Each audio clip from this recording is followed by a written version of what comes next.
Breaking news చూస్తున్నాం. కర్ణాటక రాజకీయాల్లో ఒక పెద్ద కుదుపు రాబోతోంది. కర్ణాటక ముఖ్యమంత్రి సిద్ధరామయ్యని ఆ స్థానం నుంచి తప్పించి డిప్యూటీ సీఎంగా ఉన్నటువంటి డీకే శివకుమార్ని ముఖ్యమంత్రిగా తీర్చిదిద్దబోతోంది కాంగ్రెస్ అధిష్టానం. అయితే రేపు సీఎం పదవికి సిద్ధరామయ్య రాజీనామా అనేటువంటి ఒక క్వశ్చన్ రేజ్ అయింది. కర్ణాటక ముఖ్యమంత్రిగా ఉన్నటువంటి సిద్ధరామయ్య గత ఎన్నికల్లోనే, కర్ణాటక రాష్ట్రంలో జరిగిన ఎన్నికల్లోనే 2.5 ఏళ్ల పాటుగా సిద్ధరామయ్య ముఖ్యమంత్రిగా ఉంటే మరో 2.5 ఏళ్ల పాటుగా డీకే శివకుమార్ ముఖ్యమంత్రిగా ఉండాలనేది అప్పుడు అండర్స్టాండింగ్. కానీ అప్పుడున్న సిచ్యువేషన్లో సీనియర్ అయినటువంటి సిద్ధరామయ్యని, అంటే వయసు రీత్యా గతంలో ముఖ్యమంత్రిగా చేసినటువంటి అనుభవం ఉంది, సో ఆయనకు అవకాశం ఇవ్వాలి కాబట్టి సిద్ధరామయ్య అవకాశం తీసుకున్నారు. 2.5 ఏళ్ళు ఎప్పుడో పూర్తయిపోయింది. కానీ ఇప్పటివరకు ఇంకా కుర్చీలో నుంచి సిద్ధరామయ్య పక్కకు జరగకపోవడం పైన సిద్ధరామయ్య కూడా ఆయన వర్గంతో కొంత ఆగ్రహానికి గురవుతూ ఉన్నారు. ఎప్పటికప్పుడు అధిష్టానం దగ్గరికి వెళ్ళి తన మొర విలిపిస్తూ ఉన్నారు. సో ఇప్పుడు ఎటకెలకు అధిష్టానం చర్చలు జరిపింది. నిన్న ఉదయం 11 గంటల నుంచి సాయంత్రం 6 గంటల వరకు చర్చలు జరిగాయి. ఈ చర్చల్లో ఎప్పుడు కూడా సిద్ధరామయ్య నేను పక్కకు జరుగుతానని యాక్సెప్ట్ చేయలేదు. కానీ అన్ని రకాల చర్చల తర్వాత డీకే శివకుమార్ మాత్రం కాన్ఫిడెంట్గా ఉన్నారు. రేపు సిద్ధరామయ్య రాజీనామా చేయబోతున్నారన్న చర్చ జోరందుకుంది. ఇక సీఎం పదవి వీడాలని కాంగ్రెస్ అధిష్టానం కూడా సిద్ధరామయ్యకి ఆదేశాలు జారీ చేసింది. ఎంపీ సీటు అటు సిద్ధరామయ్యకేమో రాజ్యసభ సీటు, అండ్ కొడుకు మాత్రం డిప్యూటీ సీఎం పదవి ఇవ్వాలని చెప్పి ఒక ఆఫర్ కూడా చేస్తారంట.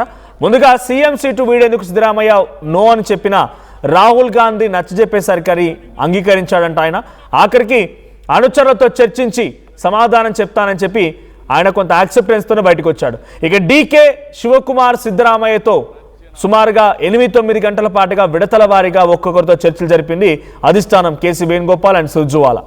సో సుదీర్ఘ చర్చల తర్వాత రాజీనామా చేసిన సిద్ధరామయ్య ఒప్పుకున్నారు. అయితే ఫలితాలు అప్పుడే 2.5 ఏళ్ల పాటుగా ముఖ్యమంత్రిగా ఉండాలని నిర్ణయించుకున్నారు. మే 20, 2023 కర్ణాటక ముఖ్యమంత్రిగా సిద్ధరామయ్య ప్రమాణ స్వీకారం చేశారు. 3 ఏళ్ల తర్వాత సీఎం కుర్చీని డీకేకి అప్పచెప్తున్నట్టు తెలుస్తోంది సిద్ధరామయ్య. ఏ క్షణమైనా రేపు సిద్ధరామయ్య రాజీనామా చేయొచ్చు. ఆ తర్వాత రాజ్యసభ ఎంపీగా ఆయన ఢిల్లీ పయనం అవుతారు. తన కుమారుడికి డిప్యూటీ సీఎం ఇస్తారు. డీకే శివకుమార్ ఇక్కడి నుంచి ముఖ్యమంత్రిగా పగ్గాలు చేపడతారు. సో డీకే శివకుమార్ కర్ణాటక ఎన్నికల్లో పీసీసీ ప్రెసిడెంట్గా పనిచేసిన అనుభవం కూడా ఉంది. He is very much arrogant and ఒక అద్భుతమైనటువంటి లీడర్గా అయితే ఆయన గుర్తింపు ఉంది.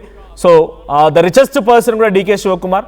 సో డీకే శివకుమార్ ఆయన అధిష్టానంతో చర్చలు జరుపుతున్న క్రమంలో మీరు నాకు సైలెంట్గా ఉండమని చెప్పారు. నేను ఎక్కడ నా లిమిట్స్ క్రాస్ అవ్వలేదు, లైన్ క్రాస్ అవ్వకుండా 3 ఏళ్ల పాటుగా సమయం ఇచ్చాను, మీ అందరికీ అవకాశం ఇచ్చాను. కానీ ఇప్పటికైనా నాకు నా ముఖ్యమంత్రి సీటు మీరు ఇచ్చినటువంటి హామీ మేరకు ఇవ్వకపోతే ఇక ప్రాబ్లమే అని చెప్పి తన గోడును అధిష్టానం దగ్గర వెలబుచ్చుకున్నటువంటి డీకే శివకుమార్కి తనకు పాజిటివ్గానే సమాధానం వచ్చింది. సో రేపు సిద్ధరామయ్య రాజీనామా చేయబోతున్నారు, డీకే శివకుమార్ ముఖ్యమంత్రి కాబోతున్నారు. యాజ్ లైక్ నితీష్ కుమార్ దగ్గర జరిగిన బీహార్ మాదిరిగానే జరగబోతోంది. అక్కడ కూడా ఏ రకంగా అయితే ముఖ్యమంత్రి స్థానం నుంచి నితీష్ కుమార్ని పక్కన పెట్టి ఆయన కుమారుడికి ఒక మంత్రి పదవి, డిప్యూటీ సీఎం పదవి అప్పగించారో ఇక్కడ కూడా అదే మాదిరిగా జరగబోతుందని తెలుస్తోంది. సో సిద్ధరామయ్య రాజ్యసభతో ఢిల్లీకి వెళ్తే ఆయన కుమారుడికి డిప్యూటీ సీఎం, డీకే శివకుమార్కి ముఖ్యమంత్రి. మరిన్ని అప్డేట్స్ మా ప్రతినిధి కృష్ణమోహన్ ఇస్తారు. కృష్ణమోహన్, సో డీకే శివకుమార్ గట్టకెళ్ళి లైన్ క్లియర్ అయింది. చాలా రోజుల పాపం ఆయన ప్రయత్నం చేస్తున్నారు. సుమారుగా 6 months or more than 6 months అవుతోంది. అధిష్టానం దగ్గరికి వెళ్ళడం, చర్చలు జరపడం, బ్రేక్ఫాస్ట్ అనడం, లంచ్ మీటింగ్లు జరగడం కర్ణాటక రాజకీయాల్లో ఇదొక హాట్ టాపిక్గా మారిన సిచ్యువేషన్ అని చెప్పాలి. ఎట్టకేలకి డీకే శివకుమార్కి లైన్ క్లియరెన్స్ దొరికింది. But what about Siddaramaiah? Rajya Sabha ఎంపీగా వెళ్తూ ఉన్నారు, ఇంకా ఎటువంటి ఆఫర్స్ వచ్చాయి? ఇదంతా ఇక ఫుల్ క్లారిటీ అనుకోవాలా? మన కర్ణాటక రాజకీయాలు మరోసారి కొంత కుదుపు గురవుతున్నాయి. అంటే వరుసగా ఇప్పటికీ 2.5 సంవత్సరం అయిపోయింది. మొదటగా కాంగ్రెస్ గెలిచిన తర్వాత సిద్ధరామయ్యకు అలాగే డీకే శివకుమార్ మధ్య ఒక ఒప్పందం కుదిరింది. పెద్దలు కూడా ఆ ఒప్పందాన్ని కుదిర్చారు. 2.5 సంవత్సరం తర్వాత ఒకరు మొదటగా సిద్ధరామయ్య సీఎంగా ఉంటాడు. 2.5 సంవత్సరం తర్వాత డికేఎస్ ముఖ్యమంత్రిగా వ్యవహరిస్తారు. ఈ వ్యవహారం 2.5 సంవత్సరం ముగిసి ఇంకా 6 నెలలు కూడా గడిచిపోయింది. అయితే ఇక్కడ సీరియస్ ఇష్యూ ఏంటంటే 6 నెలలు గడిచినా ఇంకా ఎందుకు మార్చలేదు అనేది డికేఎస్ చాలా వరకు కూడా ఢిల్లీకి వెళ్ళి చాలాసార్లు మాట్లాడే ప్రయత్నం చేశారు. అప్పుడు ఈ 5 రాష్ట్రాల ఎన్నికలు జరుగుతున్నాయి, కొద్దిగా ఓపిక పట్టు అని. అయితే డికేఎస్ వర్గం దీని మీద కొంత గుర్రుగా ఉన్నప్పటికీ డికేఎస్ చాలా వరకు ఈ వ్యవహారంలో కొంత సంయమనం పాటించారు. మీరు ఆగండి, తొందరపడద్దు, అన్ని సజావుగా జరుగుతాయి.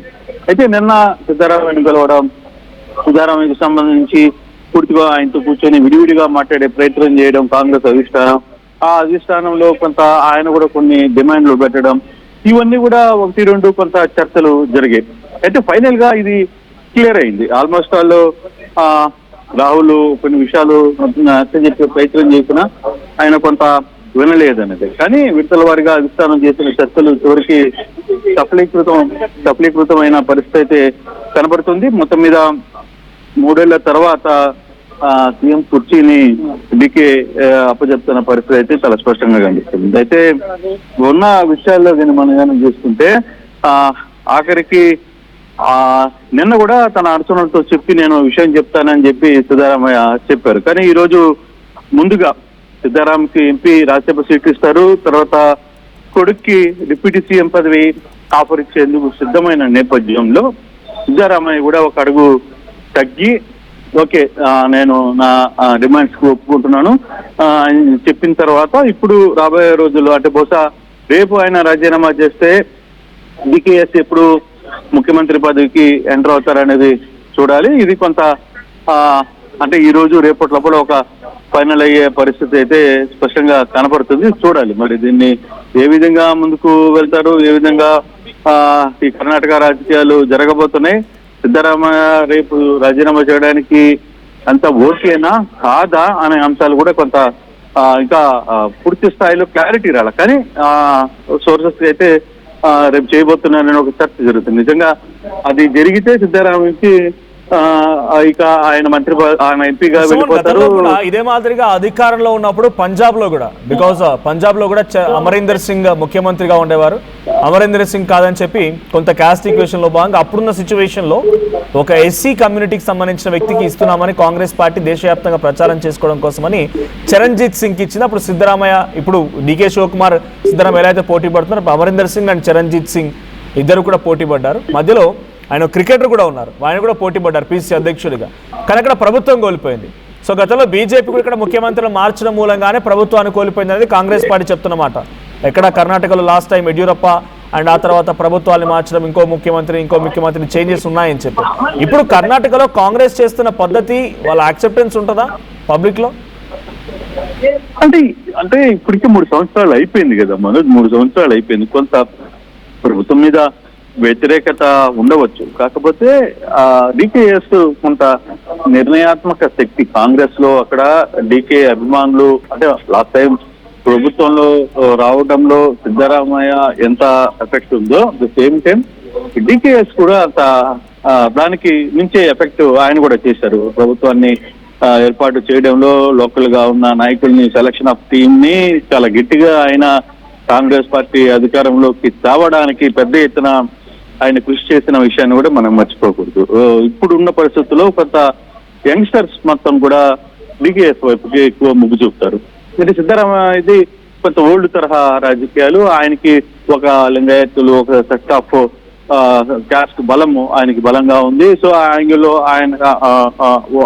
ఆయనది ఒక రూట్ అయితే డికేఎస్ కొంత స్పీడ్ గా ఉంటారు. ఆయన యువతకి యాక్టివేషన్స్ ఎక్కువగా ఉంటాయి, యాక్టివ్ గా కనబడే పరిస్థితి చేస్తారు. ఆయన కొంత అక్కడ స్పీడ్ గా ఉంటారు. సో ఈ యాంగిల్లో డికేఎస్ ఇవ్వాలి అనేది ఇంకా ఫైనల్ గా కాంగ్రెస్ కూడా నిర్ణయించింది. లేకపోతే అసలు మొదటికి మోసం వచ్చే ప్రయత్నం ఉంటుంది. డికేఎస్ 2 సంవత్సరాలు హ్యాండిల్ చేయగలడు.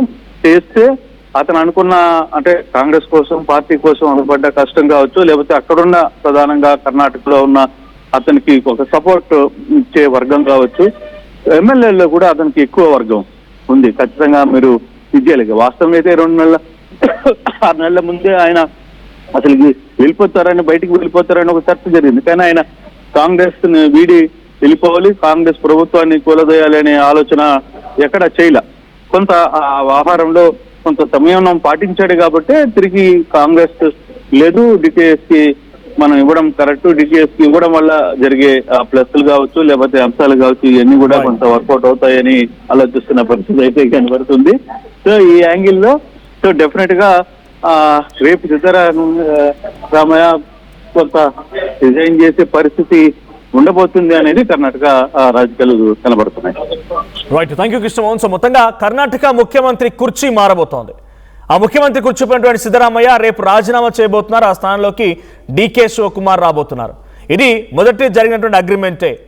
ఎప్పుడు డ్యూరింగ్ ద ఎలక్షన్స్ 2023 May 20 అప్పుడు జరిగిన అగ్రిమెంటే. ఆ అగ్రిమెంట్ ప్రకారంగానే 2.5 ఏళ్ల పాటుగా సిద్ధరామయ్య ఉంటే 2.5 ఏళ్ల పాటుగా డీకే శివకుమార్ అనేది అప్పుడు పెద్దలు కుదిర్చినటువంటి ఒక ఒప్పందం. కానీ 2.5 ఏళ్ళు పూర్తయినప్పటికీ అటు డీకే శివకుమార్ని ఆ కుర్చీలోకి రానివ్వకుండా సిద్ధరామయ్య అన్ని రకాలుగా కట్టుదిట్టం చేసుకున్నారు. ఎటకేలకి అది సాధ్యం కాకపోవడంతో ఢిల్లీకి వెళ్ళి కేసీ వేణుగోపాల్, సుర్జీవాలా, రాహుల్ గాంధీతో చర్చలు జరిపి 8 గంటల చర్చల తర్వాత సిద్ధరామయ్య అంగీకరించారట. ఆయన రాజ్యసభకు వెళ్తారు. ఆయన కుమారుడికి డిప్యూటీ సీఎం పదవి, డీకే శివకుమార్కి ముఖ్యమంత్రి పదవి.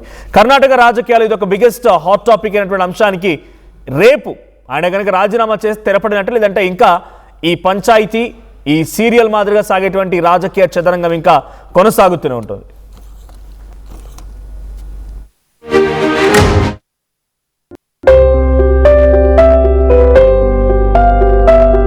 చిన్న చిన్న ఆనందాలు 35 ఏళ్లుగా నా జీవితంలో లేవు. 35 ఏళ్లుగా నేను డైపర్లలో బ్రతికాను. 6 సెంటీమీటర్ల ఫిస్టులా నా మూత్రాశయంలో లీక్ కారణమైంది. ఎవరూ నాకు సహాయం చేయలేకపోయారు. ఏఐఎన్యూలో వైద్యులను కలిసే వరకు. అక్కడ వారు రోబోటిక్ శస్త్రచికిత్సతో నాకు పరిష్కారం ఇచ్చారు. వారు నా ఆత్మవిశ్వాసాన్ని కూడా తిరిగిచ్చారు. Precision Care makes it possible. The Center for Robotic Surgery at AINU